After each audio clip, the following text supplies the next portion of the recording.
Think of a playing card. Whichever card pops into your head first, stick with that selection. My name is Jay Olson, and I study the psychology of magic in order to help people make more informed choices. Magicians often know how tricks work, they know the secrets, but they don't often know why they fool people in the mind. One example of this is known as forcing. Forcing occurs when the magician influences the audience's choices without their awareness. For example, the wording of that initial question, think of a card, influenced your choice. Our study of over 1,000 people showed that most choose the ace of spades or the ace, queen, or king of hearts. Had I worded that question slightly differently, you would have chosen other cards.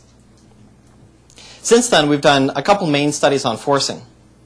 In one study, I stopped 100 people as they were walking down the street. I mean, not all at once, but one at a time. And I showed them a trick in which I flipped through a deck of cards and they glanced at one in the middle.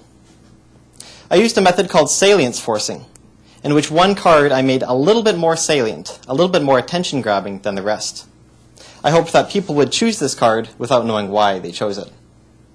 Indeed, 98% of them, all the ones on the left of the graph, chose that card. Yet only 9% of them, the ones in the yellow, felt influenced. So I could influence almost all of them, and yet almost none of them felt the influence. Next, we reproduced this effect on a computer in the second study.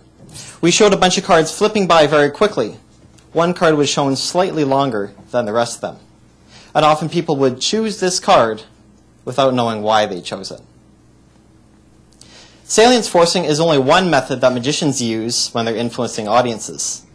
Yet throughout the day, there are many factors that impact our decisions without our awareness. For example, the color of a plate or the order of items on a restaurant menu can impact food consumption. Next time you're down at a restaurant, keep in mind that you're twice as likely to order from the top or the bottom of the menu rather than from items in the middle.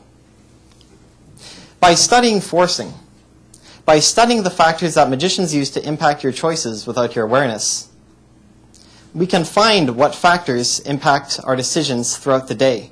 We can protect ourselves from these factors. The main aim of this research is to help people make more informed and healthy choices through applying what magicians have known for centuries. Thank you.